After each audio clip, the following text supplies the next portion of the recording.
Eamonn McEneaney, how are you? Good morning, Good morning, Eamonn. Mary. Morning, Ollie. Morning, listeners. Today you're going to talk about John Redmond. Yeah, well, yesterday we spoke about the jail in Ballybricken, and of course John Redmond is best associated with Ballybricken 120 years ago. If you're a betting man or woman, you'd have said that John Redmond would be the first Prime Minister or Taoiseach, I suppose, of a Home Rule Ireland, an independent nation's part of the British Empire. Unfortunately, great events in history overtook him, and that wasn't to be, and basically his whole life stream, his whole life's work went down in a volley of flames after the 1916 Rising and the election victory of Sinn Féin in 1918. But he won his support in Ballybricken basically because, as a very conservative man, he united the Home Rule Party after the split over Parnell, and when he was involved with a married woman and the scandal that caused at the time. Though a conservative, he supported Parnell, and then he supported the pig buyers in Ballybricken during the pig buyer strike. And these were really revolutionary people that would have supported violent nationalism of the Fenianism. Strangely enough, they would support him to the end because he supported them. And when the Home Rule Bill came in 1912, it was delayed for 2 years until 1914. It looked as if, of course, he'd become the first Prime Minister of Ireland, or Taoiseach of Ireland. And then, of course,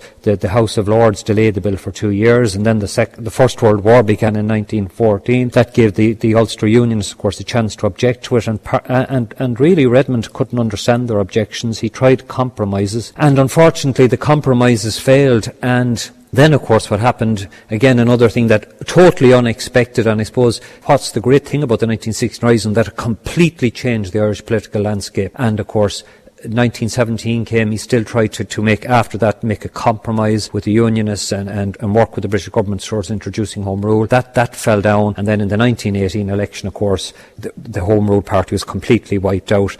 He died actually before the election, but his life's work, all the work of trying to get Home Rule for over 50 years, had just vanished, and Ireland then supported the Sinn Féin party, and of course the move towards independence and the Civil War and the War of Independence and Civil War that followed. But his family still continued to represent Waterford until 1952.